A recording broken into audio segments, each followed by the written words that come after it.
it's great we've identified an issue and put forward a possible solution. What can the community do in order to move this forward? It's been probably a year and a half since that original meeting with Kleisner at District 79. And then, as I mentioned, we had that September meeting.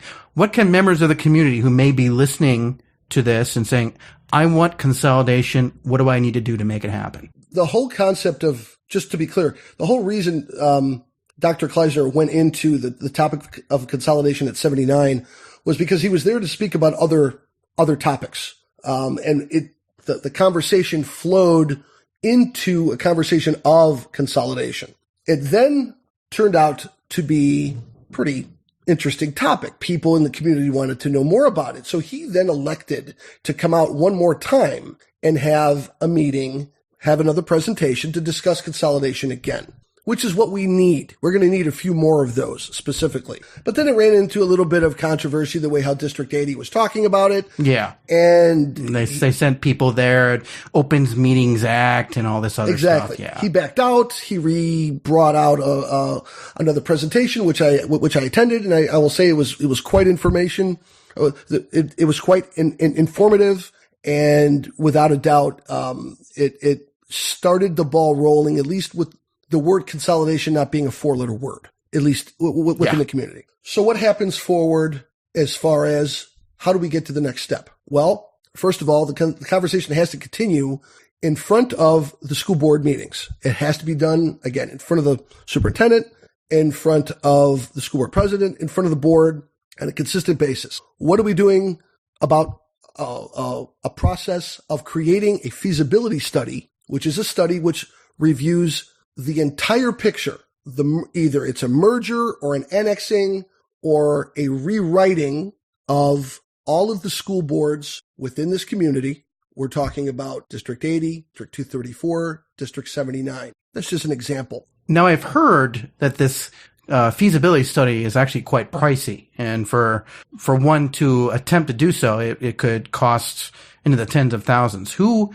exactly would be paying for that? As far as who's going to pay for consolidation, the Illinois State School Board would pay for it. However, all of the school districts that would be involved in a consolidation would have to agree that there would be a study done for that to take place. If they all agree that consolidation is something that they would like to participate in, then the state would pay for the study, which could be several thousands of dollars, tens of thousands of dollars. Now, after that's done, everything basically for our territory here then goes to a territory management entity that we would call West 40. That's run by a gentleman by the name of Dr. Mark Kleisner. After he reviews the feasibility study, that study would then be, if he deemed it to be appropriate, and it would benefit the community, he would forward that on to the Illinois State Board of Education, and the superintendent or the state superintendent would review it. And if he blessed it per se, it would then be rewritten into ballot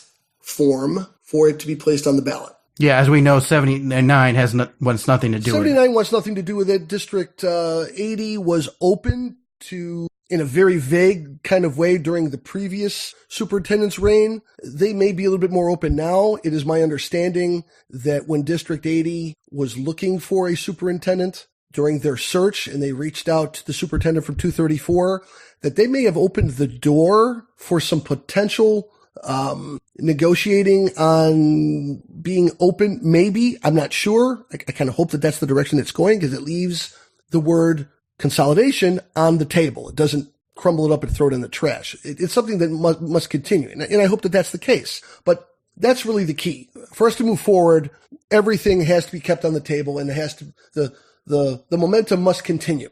Let me get this straight. At some point, District 80 and 234 discussed sharing the District 234 superintendent among both school districts. And I understand that it's possible the superintendent was amenable, but it was shot down by the District 234 board. Is that correct? That was my understanding. Again, I'm gathering that from listening. I've not been to a 234 meeting in quite a while. But this is gathering it from the information that was conveyed at the last few District 80 meetings. Yes. So they ended up hiring the principal at Giles. Right. Stephanie Palmer, who was already the interim, she was already the assistant superintendent. Correct. And as well as the principal. But what's interesting is you mentioned consolidation between 80 and 234 might be on the table. That is something even more interesting. I am led to believe, based on the conversations and based on what I've heard, that there's nothing that's been verbally said, put out in concrete that's going to happen. But I think because the conversation took place with regards to maybe sharing the superintendent from 234, that, well, why don't we work together on the whole big picture, per se? So if that's true, maybe, again, that keeps the word consolidation on the table. It doesn't crumble it up and throw it away, and the momentum continues. That's what we need. Great news. But it's interesting because previously the only discussion that took place was consolidating grammar schools, for example, 79, 80, and potentially 86. So what you're talking about now is merging a grammar school and a high school. And I believe there's a terminology for that. Single unit district? Single unit or a community unit district. It really depends on how it depends on how it's being structured specifically. However, keeping in mind that we're not talking about 86, which, by the way, 86 Union Ridge is, from the last time that I heard, 86 is absolutely not interested in discussing consolidation at all. Right. Being that some of their, I would say probably the lion's share of their students that graduate, all go to Ridgewood. That wouldn't make it a community district. It could be. It would really depend on, again, how the state wants to word the name of the district. It is possible to have grade schools and high schools into a single district.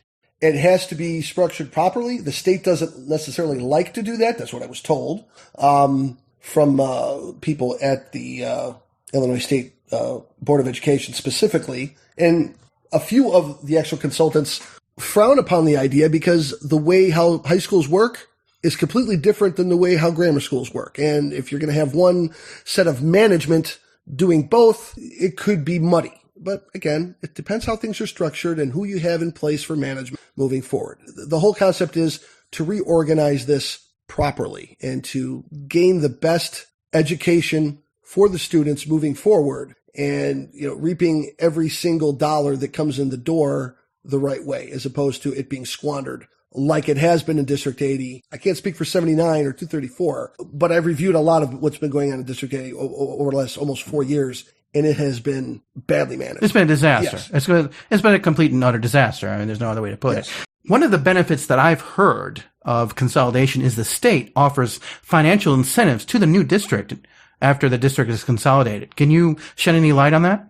There is, but let's keep in mind of a couple things. Number one, we have a new governor. So the previous governor, the Republican, I won't name names, really put a stronghold on monies being forwarded for any kind of school district plan anywhere. It wasn't whether the town was Republican or Democrat. There was just no money coming from Springfield at all. Now that we have a Democratic governor and money's being spent in ridiculous ways all over the place. I don't know where. Oh yeah. They spend money everywhere and everywhere. And I don't know where all this money is going to come from. I have an idea, but let's, I'm going to let my fantasy. Yeah. So do I, you and me and everybody else listening to this. Of course. However, to address your question specifically, they have, from what I've been told, they have curtailed a lot of that at this point because of two different House bills that were presented by two different specific state reps, both of which are created. Both of these two House bills were to create commissions to review every single, mind you, there are 859 local school districts in the state of Illinois. That's a huge amount of school districts. That's more probably, I think, than any other state, at least in a given area. I believe you're correct.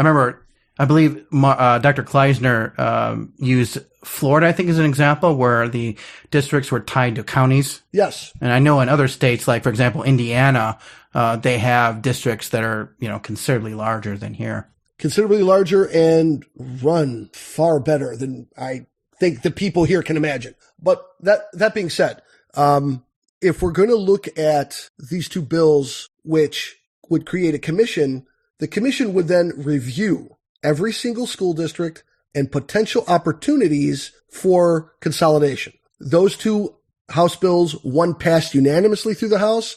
The other one got a little tangled up. And there's more to come on those, which I can outline for you in a future interview, or I may post them on our site at Norridge Spotlight coming up.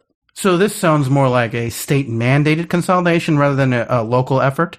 The idea of the House bills was to create a committee specifically to review the majority of the 859 local school districts and look for opportunities to consolidate, whether it's because of education being poor in those specific areas or whether finance was an issue or both. These two specific representatives, I won't get into names. I'll get more into detail on a Norridge Spotlight article, which I'll post out, and I'll give you some information on that when that comes out shortly. I'm just looking to tie up some ends on what's going on with those bills during the next session that starts in September, for the House downstate. We can go from there. But monies that are available to help in this process, they've been curtailed a little bit. I think these new commissions might help that. Just to answer your question. So there not being any state financial incentives to consolidate, but the consolidation process itself, might that be funded via the state? The concept of creating a feasibility study, which would then be once that's created, that would then be presented to the district, in this case, West 40, Dr. Kleisner's office, to review, which would then go to the state superintendent for the state, for him to bless it, him or her to bless it, before it then comes up on a ballot here in our community. The monies to create that study can be paid for by the state. But only if all of the districts to be consolidated agree. So that means what we're talking about at this point is just 234 and an 80 potentially. I'm relatively certain 234 and 80 are still possibly considering the topic, again, because I'm sure when the search for the superintendent for District 80 was ongoing, that this topic probably came up, and it would have been smart to continue, but 80 went their own direction, and that's fine. I think they made a good decision. As long as the concept of consolidation remains on the table, it's a good thing. In the event other area schools do not wish to join a feasibility study that may take place between 234 and 80, can they still be a part of the consolidation later? Well, Adam, this can work in a couple of different ways, but let's just use this example. Let's say 234 and 80 are in the middle of their feasibility study. They're getting the data all together that's required. And while they're brainstorming, they look at one of the other districts and decide that maybe we should throw their data into this picture to see what it would look like, whether the other district is interested or not in consolidation. That data can be obtained. Again, it's all done through FOIA. It's nice to have the other district, of course, be involved so the information flows better and the relationship's there, but they don't need to agree to anything. Because at the end of the day, it's up to the electorate to make that decision. Right. So they can compile the information, create one larger feasibility study, and as long as the feasibility study is, quote unquote, feasible, and is for the greater good of the community and, of course, the school district and the pupils moving forward, it can be presented to West 40, Dr. Kleisner, and then to the state superintendent for it to be reworded in referendum language to show up on a ballot. And if the electorate passes it, you have now 3 school districts in one large district. So you don't necessarily need to have the cooperation of all members, all parties, I should say, to create a feasibility study or to create one large unit district. You just need to convince the electorate that that's the case. As long as the feasibility study is truthful, it's got proper data in it, and it works, you're good to go. And so the other alternative is if the state mandates it by legislation. You know, we can always have an angel legislators step in and say, hey, you know what? I've heard a lot of complaints about what's going up there in the Norwood Park area. Let's do this. Can that happen? I'm not going to talk about snowball chances in Hades, but I would say it's probably not going to happen that way. There's plenty of other school districts in the state that have plenty of problems. We have ours, but there are some that are far worse off than we are. So I would not assume that that's going to happen here. But again, we always keep our options open. You never know.